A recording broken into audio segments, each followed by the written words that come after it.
Grounding, health hack or electromagnetic hazard? Yo, what's good, everyone? Geek Go Geek here. We're diving into a super trendy topic grounding.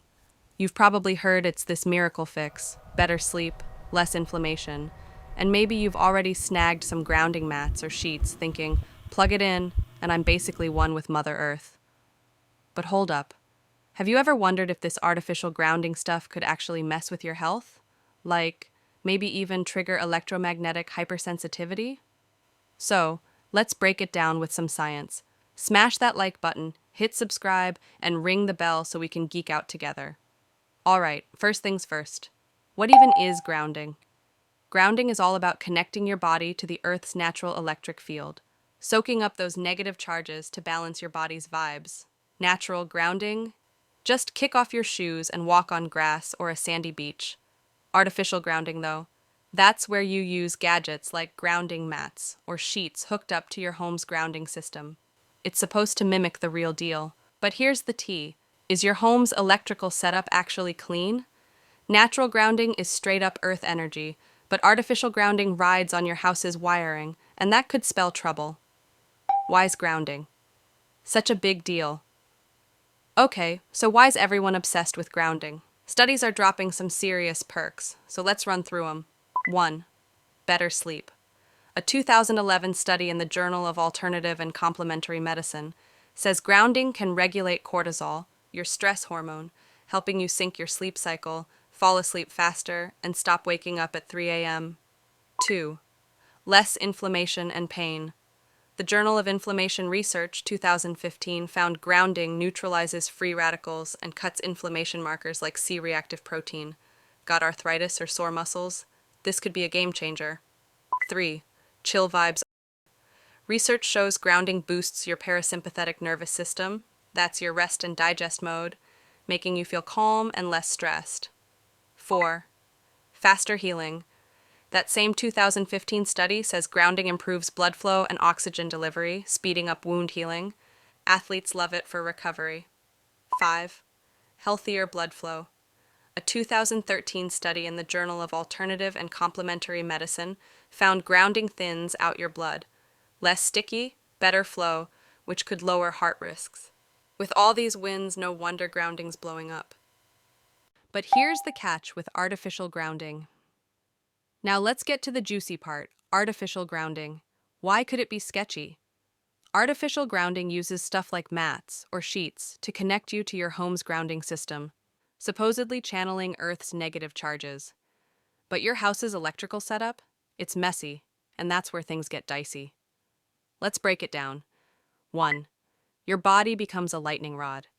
When you're grounded, your skin's like a conductor, pulling in nearby electric fields. Think low-frequency stuff, or even tiny bits of radio frequency radiation. Indoors, you're surrounded by electromagnetic noise, Wi-Fi, computers, lights, or power cords pumping out dirty electricity, fancy term for high harmonics or voltage spikes. Hook up a grounding mat, and guess what? Those tiny currents flow through you to the ground wire, making you a lightning rod.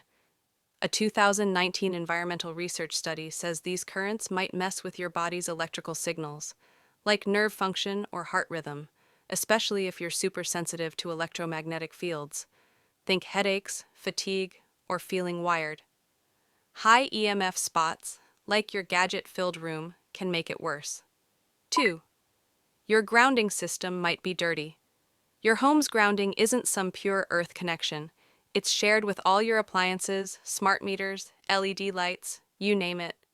These can dump dirty grounding noise into the system, low-frequency voltages, harmonics, or high-frequency junk. Smart meters, for example, can add a few volts of AC interference. A 2017 bioelectromagnetic study says this noise can flow through your body since you're a great conductor.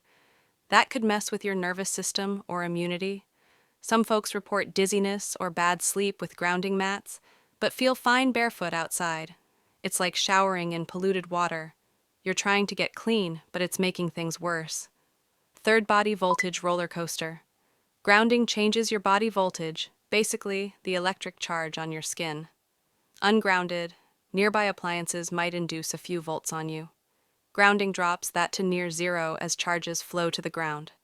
Cool, right? But if your ground wires got noise, you're now channeling new currents that could mess with your body's natural biosignals. A 2012 Journal of Environmental and Public Health study says this can hit EMF-sensitive folks hard. 4. Amplifying EMF exposure. Grounding makes your body a better antenna for electric fields. Ungrounded, you only soak up some of that energy. Grounded? You're sucking in way more, especially in high EMF zones. A 2017 bioelectromagnetic study says this ramps up current density in your body, which can be rough for sensitive people. For example, a grounding mat near a power strip could amplify those fields, hitting you with more current. That's a big deal for anyone who's EMF sensitive. So, what's the safest way to ground?